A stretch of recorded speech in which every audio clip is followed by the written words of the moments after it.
Hello, hi friends. So ಎಲ್ಲ ಆತ್ಮೀಯ ವಿದ್ಯಾರ್ಥಿಗಳಿಗೆ, ನಾಳೆ ಪರೀಕ್ಷೆ ಬರ್ತಕ್ಕಂಥ ಎಲ್ಲ ವಿದ್ಯಾರ್ಥಿಗಳಿಗೆ ಈ ಒಂದು ಸಲಹೆ ಸೂಚನೆಯನ್ನು ಕೊಡಲಿಕ್ಕೆ ಇಷ್ಟಪಡ್ತೀನಿ. ಸೊ ನಾಳೆ ನೀವೇನು ಎಕ್ಸಾಮ್ ಬರೀತಾ ಇದ್ದೀರಾ, ಸೊ ಯಾವ ಪರೀಕ್ಷೆಯನ್ನು ನೀವು ಅಟೆಂಡ್ ಮಾಡ್ತಾ ಇದ್ದೀರಾ, ಆ ಪರೀಕ್ಷೆಯ ಬಗ್ಗೆ ಒಂದು ಸ್ವಲ್ಪ ಮಾಹಿತಿ ನಿಮ್ಗೆ ಗೊತ್ತಿರಬೇಕಾಗುತ್ತೆ. ಸೊ ಏನು ಅಂತಂದರೆ, ಸೊ ಈ ಇತ್ತೀಚೆಗೆ ಎಕ್ಸಾಮ್ ಇದ್ದಾಗೆ ಈ ರೀತಿ ಎಕ್ಸಾಮ್ ಇರೋಲ್ಲ. ಸೊ ABCD ಆಪ್ಷನ್ ಜೊತೆಗೆ ಇನ್ನೊಂದು ಆಪ್ಷನ್ ಇರುತ್ತೆ. ಸೊ ನಿಮಗೆ ಯಾವುದಾದ್ರೂ ಆಪ್ಷನ್ಸ್ ಗೊತ್ತಿಲ್ಲ ಅಂದರೆ ಸೊ ಹಾಗೆ ಖಂಡಿತ ಬಿಟ್ಟು ಬರೋಂಗಿಲ್ಲ. ಸೊ ಯಾಕಂದರೆ -0.25 ನೆಗೆಟಿವ್ ಆಗುತ್ತೆ. ಸೊ 100 ಕ್ವಶನ್ಸ್ಗೂ ಕಂಪಲ್ಸರಿ ಅಟೆಂಡ್ ಮಾಡಬೇಕಾದ್ದು ನಿಮ್ಮ ಧರ್ಮ ಆಗಿರುತ್ತೆ. ಸೊ ಮಾಡಲೇಬೇಕು ಡಿಯರ್ ಫ್ರೆಂಡ್ಸ್. ಇದು ಒಂದನೇದು. ಸೊ ಎರಡನೇದೇನು ಅಂತಂದರೆ, ಇಟ್ ಮೀನ್ಸ್ ಧಾರ್ಮಿಕವಾದಂಥ ಎಲ್ಲ ಸಲಹೆ ಸೂಚನೆಗಳು, ಅಂದರೆ ಲೈಕ್ ನೀವು ಹಾಕೋತಕ್ಕಂಥ ಜನಿವಾರ ಆಗಿರ್ಬೋದು ಅಥವಾ ಇನ್ನಿತರ ಥಿಂಗ್ಸ್, ಮಾಂಗಲ್ಯ, ಅದನ್ನೆಲ್ಲದಕ್ಕೂ ಅವಕಾಶ ಇದೆ. ಸೊ ಕಿವಿಯೋಲೆ ಇದು ಯಾವುದಕ್ಕೂ ಅವಕಾಶ ಇಲ್ಲ. ಸೊ ಅದನ್ನೊಂದು ಗಮನದಲ್ಲಿ ಇಟ್ಕೊಳ್ಳಿ. ನೆಕ್ಸ್ಟ್ HK ವಿದ್ಯಾರ್ಥಿಗಳಿಗೆ ಇನ್ ಬಿಟ್ವೀನ್ ಗ್ಯಾಪ್ ಕೂಡ 2.5 hours ಹೆಚ್ಚಿಗೆ ಗ್ಯಾಪ್ ಕೂಡ ಕೊಟ್ಟಿದ್ದಾರೆ. ಸೊ ಅದು ಒಂದು ನೆನಪಿರಲಿ. ಇನ್ನು ಆ್ಯಕ್ಚುಲಿ ಪೋಸ್ಟ್ ಇರೋದು 3991 ಪೋಸ್ಟ್, ಬಟ್ ಅಪ್ರಾಕ್ಸಿಮೇಟ್ಲಿ ಅಪ್ಲಿಕೇಶನ್ ಬಿದ್ದಿದ್ದು 3,90,000. ಬಟ್ ಅಪ್ರಾಕ್ಸಿಮೇಟ್ಲಿ ಯಾವುದೇ ಎಕ್ಸಾಮ್ಸ್ನ ನಾವು ಕನ್ಸಿಡರ್ ಮಾಡಿದಂಥ ಸಂದರ್ಭದಲ್ಲಿ ಸೊ ಲೈಕ್ ಮಿನಿಮಮ್ 20% ಅಬ್ಸೆಂಟ್ ಇರುತ್ತೆ.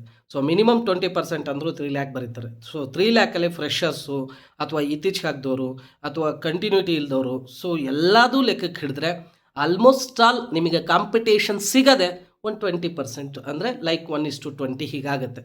ಸೊ ಹಾಗಾಗಿ ದೀರ್ಘಾವಧಿಯಲ್ಲಿ ಯಾವುದು ಓದಿರ್ತಿರೋ ಸೊ ಮೆಂಟಲಿಯಾಗಿ ಹೆಲ್ದಿಯಾಗಿ ನೆನಪಿರಲಿ. ಸೊ ಯಾಕಂದರೆ ಇರೋದು 100 ಕ್ವಶನ್ಸ್, ಹೌದಾ? ಸೊ 100 ಕ್ವಶನ್ಸ್ ಅಂದರೆ ಓನ್ಲಿ 90 minutes, ಅಂದರೆ 1 minute ಪಾಯಿಂಟ್ ಸಮಥಿಂಗ್ 1 seconds, ಹೌದಾ? ಒಂದು ಕ್ವಶನ್ಗೆ ಆನ್ಸರ್ ಮಾಡಬೇಕತ್ತೆ, ಇಸ್ ಇಂಪಾಸಿಬಲ್, ಹೌದಾ? ಸೊ ಎಂಥ ಹೈಲಿ IQ ಇರೋನಾದರೂ ಕೂಡ 100ಕ್ಕೆ 100 ಅಟೆಂಡ್ ಮಾಡಬೇಕಾದ್ರೆ ಸೊ ಕಷ್ಟ. ಅಂತ IQ ಇರೋರು ಯಾರು ಅಲ್ಲಿಗೆ ಬಂದಿರೋದಕ್ಕೂ ಇಲ್ಲ.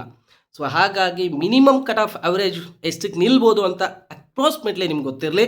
ಅದ್ರ ಜೊತೆಗೆ ನೀವು ಆನ್ ಅವರೇಜ್ 70 ಅಂತೂ ಅಟೆಂಡ್ ಮಾಡೋಂಗಿರಬೇಕು. ಮತ್ತು ಯಾವ್ದು ಗೊತ್ತಿಲ್ಲ ಅಂದರೆ ಈ ಆಪ್ಷನ್ಗೆ ಕಂಪಲ್ಸರಿ ಹಾಕಿ ಬರಬೇಕು. ಇದು ಒಂದನೇದು. ಎರಡನೇದು, ಇನ್ನು ನೆಕ್ಸ್ಟ್ ನೀವು ಕಾಮ್ ಆಗಿರಿ, ಕೂಲ್ ಆಗಿರಿ, ಯಾರೇ ಆಗಿರಲಿ. ಯಾಕಂದರೆ ಟ್ರಾನ್ಸ್ಪರೆನ್ಸಿ ಇದೆ. ಈಗ ಆಲ್ರೆಡಿ KE ಸೆಕ್ರೆಟರಿ ಆದಂಥ ಪ್ರಸನ್ನ ಸರ್ ಅವರು ಅಥೆಂಟಿಕೇಟೆಡ್ ಆಗಿ ಹೇಳಿದ್ದಾರೆ, ಯಾವುದೇ ವದಂತಿಗಳಿಗೆ ಕಿವಿ ಕೊಡಬೇಡಿ. ಮತ್ತು ನಿಮ್ಮದು ರಾತ್ರಿನೇ ಕೂಡ ನಿಮ್ಮ OMR ಶೀಟ್ನ ನೀವು ನೋಡ್ಕೋಬಹುದು.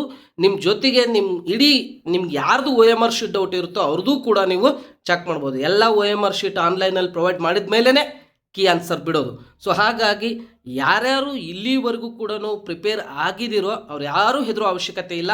ಅದು ಎಷ್ಟೇ ಇರಲಿ, ಕಾಂಪಿಟೇಷನ್ ಅನ್ನೋದು ಎಷ್ಟಿರುತ್ತೆ ಅನ್ನೋದು ನಿಮ್ಗೆ ಗೊತ್ತಿರುತ್ತೆ. 3,991 ಪೋಸ್ಟ್. ಸೊ ಅದರಲ್ಲೂ HK ಅಭ್ಯರ್ಥಿಗಳಿಗೂ ಕೂಡ ಆಲ್ಮೋಸ್ಟ್ ಆಲ್ ನಿಯರ್ ಆಗಿಯೇ ಅವರು ಎಕ್ಸಾಮ್ ಸೆಂಟ್ರನ್ನೂ ಕೂಡ ಕೊಟ್ಟಿದ್ದಾರೆ, ಹೌದಾ? ಸೊ ಇದು ಯಾವುದೂ ಮರಿಬೇಡಿ. 100ಕ್ಕೆ 90 minutesಲ್ಲಿ ಎಷ್ಟು ಅಟೆಂಡ್ ಮಾಡೋಕ್ಕೆ ಸಾಧ್ಯನೋ ಅಷ್ಟು ಅಟೆಂಡ್ ಮಾಡಿ. ಗೊತ್ತಿಲ್ಲ ಅಂದರೆ ಯಾವುದೇ ಕಾರಣಕ್ಕೂ ಖಾಲಿ ಬಿಟ್ಟು ಬರಬೇಡಿ. ಸೊ ಮತ್ತು ಎಕ್ಸಾಮ್ ಸೆಂಟ್ರಿಗೆ ಮಿನಿಮಮ್ ಆಗಿ 1 hour ಬಿಫೋರ್ ಹೋಗಿ. ಯಾಕಂದರೆ ಯಾವುದೇ ಒಂದು ವಾತಾವರಣಕ್ಕೆ ನಾವು ಸಡನ್ನಾಗಿ ಹೊಂದ್ಕೊಳ್ಳೋದು ಕಷ್ಟ. ಸೊ ಹಾಗಾಗಿ ನೀವು ವಾತಾವರಣಕ್ಕೆ ಹೊಂದ್ಕೊಳ್ಳೋಕೆ ನೀವು ಬೇಗನೆ ಇದ್ದರೆ ಇಟ್ ಮೀನ್ಸ್ ನಿಮ್ಗೆ ಕ್ಲಿಯರ್ ಆಗುತ್ತೆ, ಹೌದಾ?